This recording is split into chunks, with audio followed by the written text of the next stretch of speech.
नि मुङा सन्जिब कुमार ब्रह्म आं बे गामिनिनो नेहाथारि आरो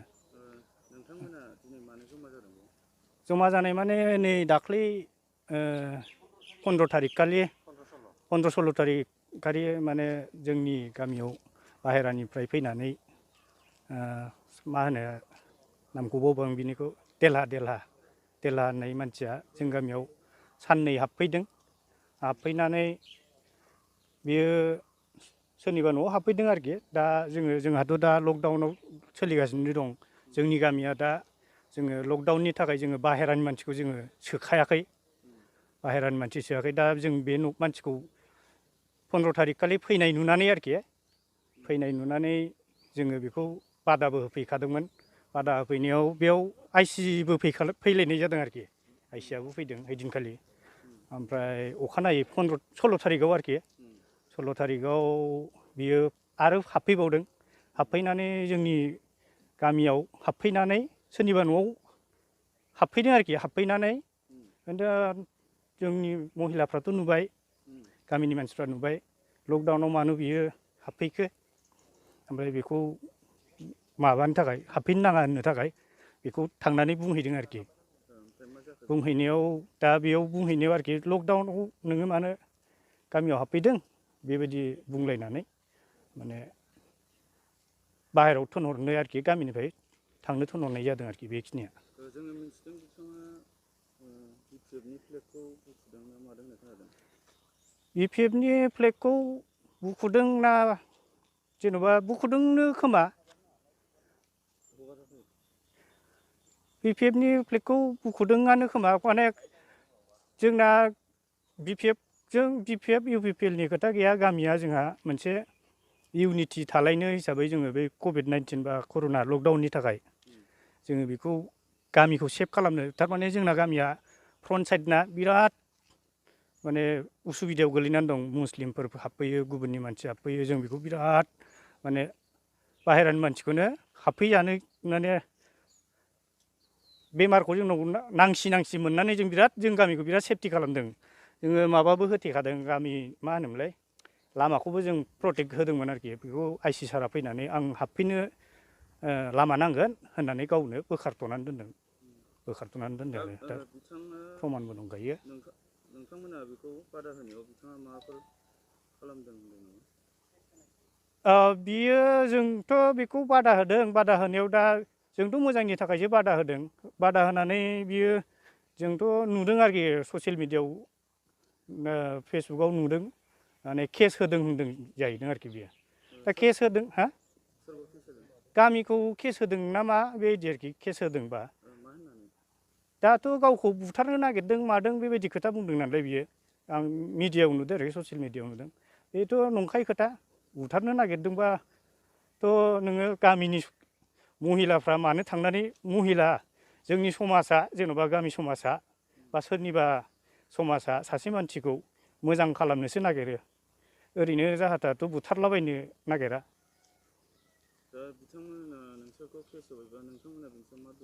जुदिहे बियो जों गामिखौ जों मोजां मावनो थांनायाव केस होदोंबा उफायथ' गैया जोंबो बिनि एगेन्स्टै जोङो केस उल्था एगेन्स्टै होफिननांगौ बायध'था जागोन आरो जुदि बिथाङा बे केसखौ जुदि उइथ्र' खालामोबा जोंनो फिस होनांगौ जों होआ नर्माल केससो बियो दा नोंथांमोना बिनि अनगायै निमाहा बिनायखौ लुबैयो नामा बिथांनिफ्राय रासुवा भाबै बिथाङा जुदि निमाहा लाफैयोबा जोङो बिथांखौ निमाहा होगोन खारन जोंनो फिस नांगौ गोजोन नांगौ जोङो गावजों गाव दावराव दावसि जालायनानै थालायलायबाय थानाया बे थिग नङा दा जोंनि बे निलिबारि गामियाव दा लकडाउन टाइमाव बे देलहा ब्रह्म होननाया 15 थारिखआव बियो 15 थारिखआव फैनायाव बादा हरखादोंमोन जयैनो जों महिलाफ्रा बेयाव बियो आरो 16 थारिख बियो आरो खेबसेबाव सिनाय हायै मानसिफोर लोगो लानानै फैबावदोंमोन बेयाव जोङो लकडाउनाव जोंनि गामिया जेनेबा गुबुन मानसि सोआ होननानै जयैनो जों जुगदि दंखायोमोन बेयाव जों जयै ओंखारलायनानै जोङो बे देलहा होननायखौ बादा हैनो थिनहरनो थांदोंमोन बेयाव बियो गावनो हारसिंनो रागा जोंनानै उल्था बुंनायाव जों बिसोर जयैनो महिलाफ्रा रायजोफ्रा नारजि नुरजि खालामनाय जादों आरो बियो बुंदों गावखौ बुथारनो लांदों मादों होननानै बे नंखाय बिनि फान्दायनायसो गासिबो जोङो बेखौ बुथारनोबो लाङाखै मानोबो लाङाखै जोङो दिनै महिलाया ज' जानानै बेखौ थिनहरनोसो नागिरदों बेयाव बियो जोंखौ दिनै ससियेल मिडियायाव बुथारनो मानो होननानै खोथा बुंदों बियो बे गासिबो नंखाय आरो दिनै जोंनि बे गामिया गायनाय फुनाय बयनिबो गायनानै फुनानै जाग्रा जोब बेयाव दिनैहाय जा मन्थ्रि सार आरो लकडाउननि इनसार्जसो बियो दा लकडाउननि सारा केयारटेकार ओमफ्राय बेयाव बे फैनायखौ बिसोरो लकडाउनाव मानो हाबफैनांगौ मानांगौ होननानै सारखौबो बुंदोंमोन खिन्थु सारना पावार दंखायो लकडाउननि इनसार्ज हिसाबै बेयाव जोंनि बान्दो खुरखानानै दङ आरो माबानानै दं गायग्रा फुग्राया दिनै ज' जानानै सारखौ नायनो थाखाय जों बयबो रायजो राजाया लेंहरनाय जादों बेयाव लकडाउननि थाखाय फैनाय जादों आरो बेखौ आयेननि बेब'स्था लानांगोन गोख्रोङै जेरै जों दाय गैयियावनो बियो जोंखौ केस होनानै दोननानै दङ जोंबो बेखौ आयेननि बेब'हार थाबैनो लागोन आरो आंखौ बुंदों बियो दिनै आंनि हौवाखौ अजित कुमार ब्रह्मखौ दिनै गावथारनो मानो होननानै बुंदों बियो बेनावथ' गाव आंनि फिसाया सोरखौ बुंदों प्रुफबो गैया बेनाव दिनैहाय गावनावसो बे अस्त्रआ थानो हागौ बेखौ जोङो दिनैहाय पुलिस प्रसासननि दारै जोङो बेनाव माबा खालामनांगौ दा तदन्त खालामनांगौ नोंथांमोनहा बिथाङा केसखौ उइद्र' बा खेमा बिजाबा बिथांखौ मा खालामगोन बिथाङा बे केस होननायखौ उइद्र' खालामाबा जोंबो गामियैनो जगदान जानानै जों बिथांमोननि जायनाखि फैफादों बिनि लोगोआव जों बेखौ रायजोयैनो जोंबो मोनसे डिसिसन लादों केस होनो होननानै कर्स केस होननानै जोंखौ माखासे मानसि जोंनि गामिनिखौ केस होदों दिनै नंखाय केसाव बुदों मादों होननानै दा बिथांमोनहा बे केसखौ होनायखौ उइद्र' खालामाबा जोंबो गोख्रों राहा लागोन दा बिसोरखौ जोङो बिसोरजों फैफानाय देलहा ब्रह्मजों फैफानायखौ जोङो केस होनो थाखाय लिस्टआव दङ नामखौ जों माबानानै लादों दा बिथांमोननि नामखौ आं खिथानो सानदों सनाराम ब्रह्म जबा ब्रह्म बाबुराम ब्रह्म गेवलां ओमफ्राय पुर्निमा समेस्वर बिजय खान्दिसर लकेन्द्र मेनथि पुर्निमा सानसुमा देबेन जयन्त मुनिस गनेश मिरा आरो सन्जिब बिसोरो देलहा ब्रह्मआ सर्ट काजोलगावनिफ्राय फैनानै आरो लकडाउनाव बाहेरानि जोब बिसोरो गामिनि साफा सानै दंदेरो बिसोरजों माखासेया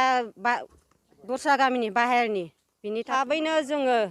केस गाबोन साननैखौ होगोन जोङो अननानै बे साननैनि गेजेराव बिसोरो थाबैनो उइद्र' खालामा बेखौ जों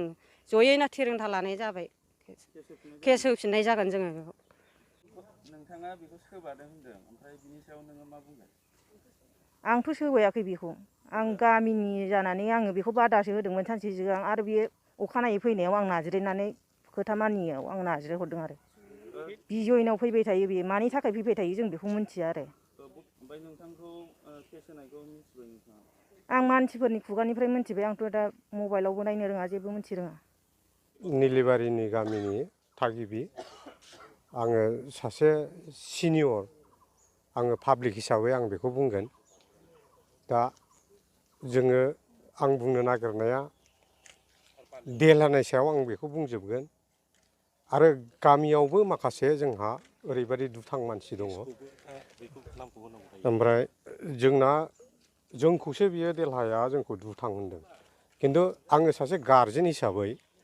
आं बेखौ बुंगोन गासिबखौबो आंनो दंथारो सयं गारजेन हिसाबै आंनो दङ बे देलहा होननाय मानसिया जों गामियाव जोंनि संसार जानायखौ गुबुंले सान्थि संसार जानायखौ जोंखौ गुबुंले खालामफैबाय थानाय जोङो नुबाय थाखादों आवगोलनिफ्रायनो आरो देलहा होननाय मानसिखौ आङो गोदोनिफ्रायनो सिनायखायो देलहाया आंनि एसे देरसिन थेवब्लाबो उन्दै हिसाबै आंनि बिनि आखल आखुखौ आं गासिखौबो मोनथिजोबखायो बिनि आखला ओरैबादिखा बियो आवगोलाव जोंजोंनो ज'यैनो दंमोन माखौ गाज्रि मोननानै थांखो मानसि गाज्रियासो गाज्रि लामाखौ नुहुरोखाय बियो गाज्रिखौ थांदों होननानै आं बेखौ साननानै लायो। बिनि आखला ओरैबायदि बियो सिखावबो गुन्दाबो बिनि माबाखौ आं मोनथियोबो नुजोबखादों। बेहा सिखाव खावनायनिबो हुदा दङ आरो गुन्दानिबो हुदा दङ। बै जोंनि गामि खाथिनिनो फालासगुरि होननाय बिमा आरो फिसाजोल' दंमोन। बियो ओरैबादि माबा सुबिदा लानानै बियो थांदोंमोन। सुबिदाखौ मोनियाव आरो न' सावलायनानै बियो फैबावदों। फैनानै बै आवगोलनि जोंनि एबसु आन्दलन समाव बियो जोंजोंनो बुजानाय मानसि। बिनि आखला बेबादिबाव। बेखायनो बियो जों लागोआव फैनानै मालायनि न'आव दहाय होनलांनाय बायदि महिलाफोर होनलांनाय बायदि मालायनि न'आव बे सुबिदा लानो फैनाय बादि जों मोननानै ओमफ्राय आरो जोङो आंनो सयं बेखौ बुजाय बुजायसो फैदोंमोन। बे बिमा गोबांनि फिसा बिमा गोबांनि फिसा सोरबा थांखां फुंखां होयोबा नोंनि खर'आ जुदि दोलायोबा मा जागोन नोङो बेखौ बुजाय बुजायसो जोङो लाबोदों। आरो बे बुंबावदों दुथांफ्रा आंखौ बुथारनो होननानै लाबोगासिनो दंमोन।